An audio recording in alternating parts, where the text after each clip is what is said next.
Rebonjour à toutes et à tous. Donc, ce que je voulais dire sur la vidéo 208, donc là, je vais mettre une vidéo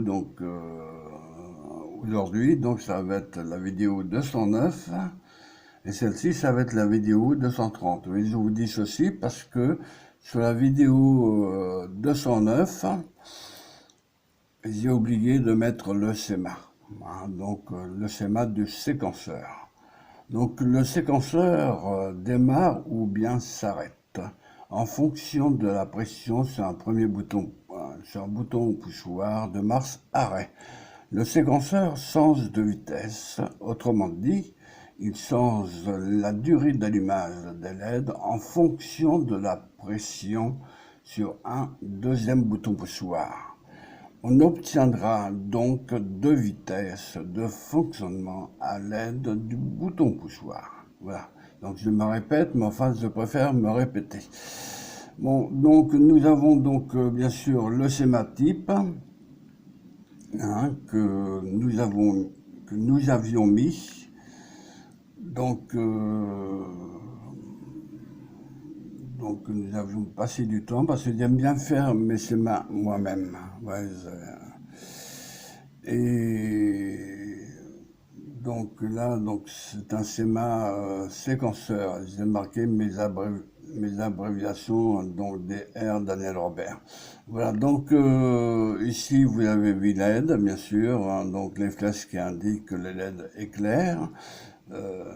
Extérieurement bien sûr. Donc ici donc la première LED, donc vous avez des 8, des 9, des 10, des 11, des 12 et des 13. La dernière LED, hein, donc la des 13. Donc D, il faut savoir que c'est data, ça veut dire données. Voilà donc données numériques, hein, donc de 8 à 13. Et ensuite vous avez des 2 et des 3 qui sont branchés directement pour faire une constante de temps dès que les interrupteurs sont... Dès qu'on appuie sur l'interrupteur, il faut savoir qu'au démarrage de l'alimentation, que je réfléchis, oui, donc au démarrage de l'alimentation, grâce à la résistance R8 de 220 ohms, le condensateur se charge directement au démarrage de l'alimentation, hein, et y compris celui-ci, grâce à la résistance R10, le condensateur se charge. 1 microfarad, le condensateur, les deux condensateurs 1 microfarad. Ensuite, il se décharge dans les LED pour faire l'avancement. C'est-à-dire que la LED R6, ici, donc la résistance R6, donc la LED L6 automatiquement, donc celle-ci, elle s'allume, L5, elle s'allume, L4, elle s'allume, L3, elle s'allume, L2, elle s'allume, L1 s'allume. En d'autres termes, les LED séquenceurs s'allument du bas vers le haut et ensuite de haut vers le bas. Donc on change d'orientation du haut vers le bas et de bas vers le haut.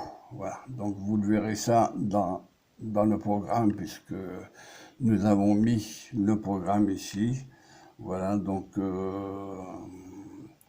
ici donc c'est l'interface séquenceur, hein, que nous avons mis pour que vous puissiez ne pas vous perdre. Voilà, donc comme ça, vous êtes tranquille de ce côté-là. Voilà. Et ensuite, nous avons mis bien sûr le langage C++ qui se trouve ici, hein, donc à l'emplacement. Voilà, donc vous pouvez donc bien sûr le recopier à la main.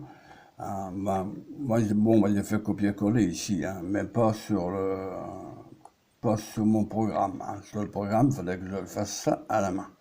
Voilà, donc ceci étant dit, bon, cette vidéo donc sera terminée, hein, donc je vais le balancer, enfin je vais le transférer en même temps que l'autre vidéo, hein, donc celle-ci ne va pas durer longtemps.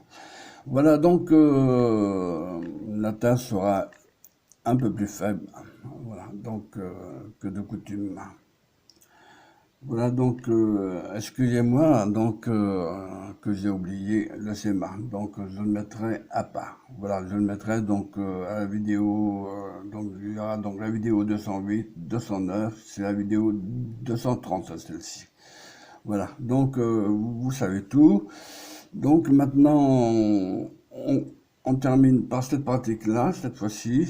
Donc, je vais descendre légèrement mon schéma pour qu'on puisse voir le fil du bas surtout, voilà, pour ne pas... Voilà, donc, sinon cette pratique étant terminée, cette fois-ci, je n'ai rien oublié. Bon, la seule chose, ça fera 2 vidéos, voilà. Au lieu d'en avoir une, il y en aura 2. Sur ce, donc, cette pratique étant terminée, donc je vous remercie de votre écoute et je vous dis à bientôt. Et bonne fin de soirée.